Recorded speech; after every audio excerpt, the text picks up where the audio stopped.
மக்களே, என் வாழ்நாள்லேயே எனக்கு ஃப்ரெண்டுன்னு ஒருத்தி இருந்தான்னா அது பத்மாவதிங்கிற என் ஃப்ரெண்டு தான். பார்த்துக்கோங்க. 10th நாங்கள் 2 பேரும் ஒன்றா படித்தோம்.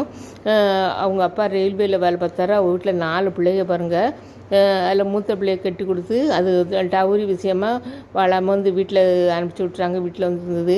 நான் காலையில் போகும்போதே அவள் வீட்டுக்கு வேகமாக ஸ்கூலுக்கு போகும்போது அவளை கூப்பிட்டதுக்கு போவேன்.